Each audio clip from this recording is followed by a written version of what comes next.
Hi friends! Please like and subscribe for more amazing stories. My name is Anna, and this is the story of how my husband's personality changed, and he did the unthinkable. It all started with the pandemic. My husband Nick was a manager at an arena for large events. Without any crowds gathering, his company was losing money by canceling events and was forced to lay him off. We were told it would be 1 or 2 years before events would start taking place again. Nick had no idea what he was going to do. His entire career was based on life events, and he was upset to be forced to find a new job unexpectedly. He was also stressed about how we would pay our bills in the meantime. I understood his stress at first and did my best to fix things. I helped him look for new jobs and made sure we saved as much money as possible. I encouraged him to take classes if it meant he could find a good-paying job that he liked. I also worked extra hours as well, but it didn't help much. At first, Nick just seemed depressed and hopeless. But eventually, he became mean. He would yell at me over everything. It seemed like he wanted to find a reason to always be mad at me. Also, because of the stay-home orders, we were stuck at home together for long periods of time.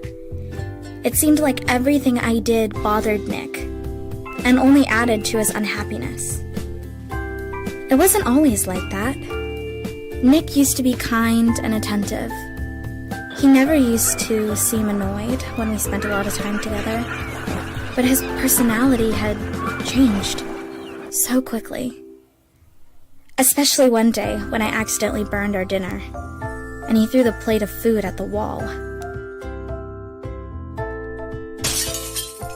You can't do anything right, Anna, I swear. All I wanted was a good meal, and you can't even do that. It was an accident.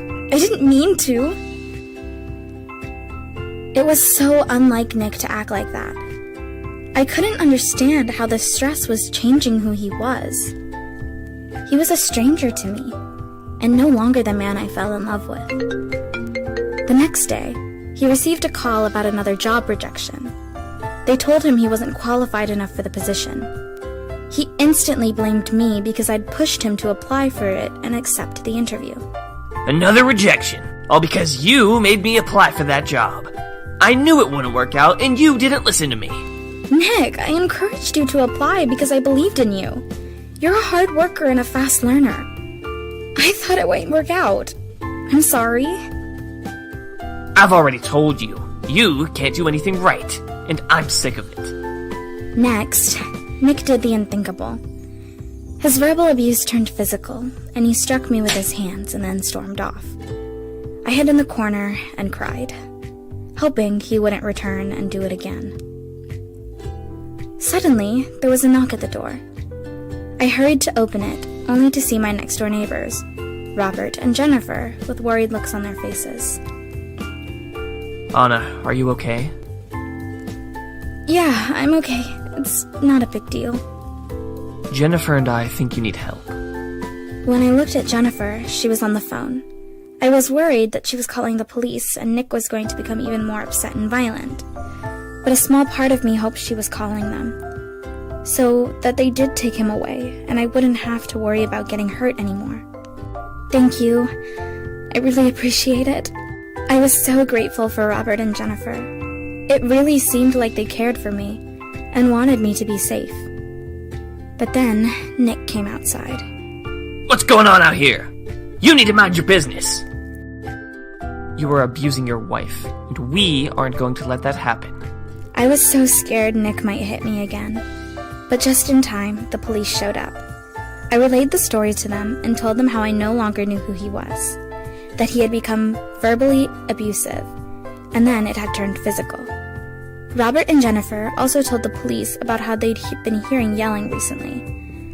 But when they heard him hit me, they knew they needed to call for help. You are all liars. You'll pay for this. The police arrested Nick and charged him with domestic violence. My neighbors and I watched as the police car drove away with Nick, and he was still yelling at us, calling us liars. I was grateful to know that he was in jail and couldn't hurt me. A month later, we had to go to court. I testified to the judge and shared everything Nick had said and did to me. Robert and Jennifer testified too, confirming my story. There was enough proof for Nick to continue serving time for his abuse. I filed for divorce and got away from Nick for good. I'm thankful for my neighbors who stepped in and did the right thing. Without them, I may have stayed with Nick and dealt with his abuse.